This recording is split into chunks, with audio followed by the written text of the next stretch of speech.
Assalamualaikum warahmatullahi wabarakatuh. Perkenalkan, nama saya Mustika Permata Cahaya dari TI 4201. Hadirnya saya di sini ingin menjelaskan tentang pengendalian dan penjaminan mutu critical to quality kopi kenangan. Mata kuliah pengendalian dan penjaminan mutu. Berikut merupakan 4 poin yang akan dibahas di topik kali ini. Yang pertama, itu ada deskripsi produk. Kopi Kenangan adalah perusahaan yang dibangun pada tahun 2017 dan bergerak di bidang kopi minuman dengan jaringan kopi non-warabala dengan pertumbuhan paling cepat di Indonesia.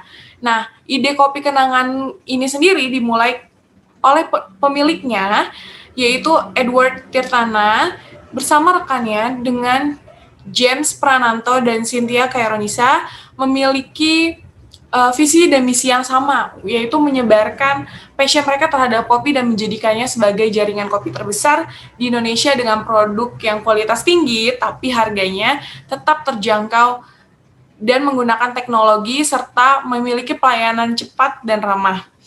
Nah, Kopi Kenangan ini sendiri mempunyai beragam varian rasa dengan ciri khas nama yang unik, seperti Kopi Kenangan Masa Lalu, Kopi Kenangan Mantan, dan masih banyak lagi.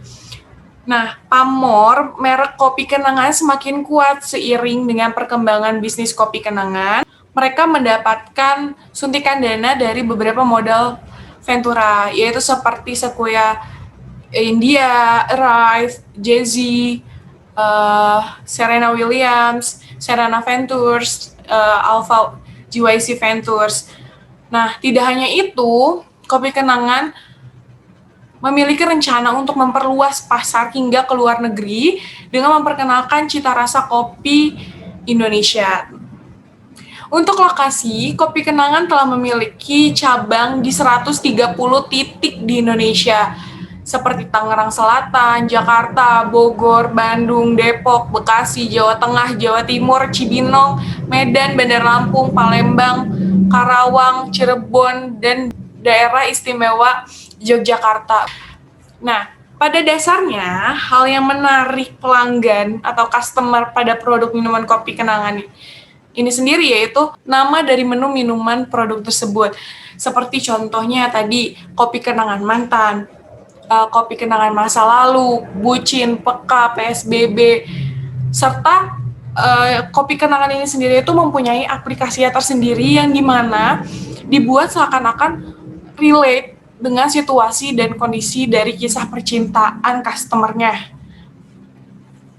Yang kedua, itu ada Voice of Customer. Di Voice of Customer ini kita akan membahas 4 topik. Yang pertama, identitas responden. Berikut merupakan tampilan tabel identitas responden dari hasil survei yang telah saya buat. Lalu, yang kedua, ada penyusunan VOC dari ke-10 responden, di mana VOC ini sendiri merupakan advice dari mereka dan kritik yang membangun tentang produk dari Kopi Kenangan ini sendiri. Yang ketiga ada rekapitulasi VOC, di mana ini merupakan hasil dari terhadap survei VOC dari ke-10 responden. Kemudian ada identifikasi VOC berdasarkan kualitas. Berdasarkan dimensi kualitasnya, dapat ditentukan bahwa produk Kopi Kenangan ini rata-rata termasuk ke conformance, perceived quality, performance, dan estetik. Seperti itu. Yang ketiga, ada identifikasi critical to quality dan critical to process. Di identifikasi ini, saya telah membuat tabel dari Voice of Customer to critical to process, yang dimana di tabel ini tuh membahas tentang apa sih yang membuat customer merasa kurang terhadap kualitas produk minuman Kopi Kenangan ini sendiri. Nah, di event driver itu terdapat 3 poin, yaitu pertama kualitas produk minuman Kopi Kenangan itu sendiri, kedua pengemasan kemasan produk minuman, Yang ketiga, kualitas tempat kopi kenangan. Nah, pada critical to quality, kita lihat nih kritik dari customer terhadap kopi kenangan itu bagaimana. Nah, dapatkan 4 poin, yaitu cita rasa dari produk minuman, komposisi takaran kopi pada minuman yang kurang seimbang dengan komposisi lainnya, pengembangan kemasan produk, kopi kenangan agar lebih menarik serta dibuat pengembangan berupa produk siap saji atau sachet. Yang keempat, itu pengembangan konsep beserta upgrade tempatnya. Nah, dari critical to quality, maka kita rangkum lagi critical to prosesnya. Apa yang menyebabkan terjadinya penurunan kualitas produk minuman kopi kenangan tersebut, dan lain halnya. Nah, yang pertama, itu lama penyimpanan bahan biji kopi setelah di roaster. Itu pengaruh banget jika terlalu cepat, dalam artian jika baru di roaster biji kopi tersebut terus langsung diproduksi, itu mempengaruhi rasa kopinya menjadi hambar atau flat. Begitu pula jika lebih dari sebulan, itu juga akan menciptakan rasa yang berbeda, cenderung lebih hambar dan flat. Jadi akan ada baiknya jika sekitar 7 hari setelah di roaster baru bisa digunakan seperti itu. Yang kedua, ada takaran kopi.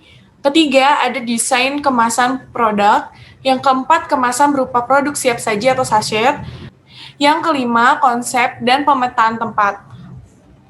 Selanjutnya, analisis critical to quality dan critical to process, yaitu berdasarkan CTQ dan CTP dari hasil survei responden terhadap VOC produk minuman kopi kenangan. Pada event driver, yaitu dapat tentukan tadi kualitas produk minuman kopi kenangan itu sendiri, kemasan produk minuman kopi kenangan, dan kualitas tempat kopi kenangan. Nah, pada analisis event driver dijelaskan tentang kualitas produk minuman kopi kenangan, kemudian diperoleh CTQ-nya, yaitu cita rasa produk minuman dari komposisi takaran kopi pada minuman kurang seimbang dengan komposisi bahan lainnya, pengembangan kemasan produk kopi kenangan agar dibuat lebih menarik, serta dibuat pengembangan berupa produk siap saji atau sachet, dan pengembangan konsep beserta upgrade tempat dari kopi kenangan tersebut. Lalu, dari hasil CTQ yang telah dianalisis tersebut, tahap selanjutnya yaitu mencari critical to process tree, yaitu atau CTP dengan hasil yang diperoleh yaitu lamanya penyimpanan biji kopi setelah di roaster, takaran kopi dari produk minuman kopi kenangan tersebut, desain kemasan produk, kemasan berupa produk siap saji atau sachet, serta konsep dan pemetaan tempat dari kopi kenangan tersebut. Yang terakhir itu kesimpulan. Berdasarkan analisis yang telah dibahas, dapat disimpulkan bahwa dengan melakukan survei terhadap responden yang merupakan customer dari kopi kenangan, kita dapat mengetahui VOC terhadap produk minuman dari kopi kenangan tersebut. Sehingga dari awal survei dapat diaplikasikan dan dievaluasi sebagai saran yang membangun produk kopi kenangan dengan mengidentifikasi ke dalam critical to quality dan critical to process tree.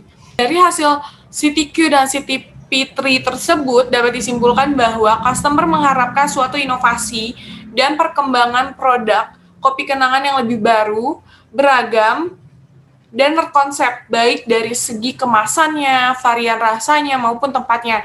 Nah, hal tersebut menjadi suatu tantangan serta masukan tersendiri bagi kopi kenangan untuk mengembangkan perusahaan kopi agar lebih baik serta memberikan kualitas dari segi produk maupun tempat menjadi lebih baik dan bermutu.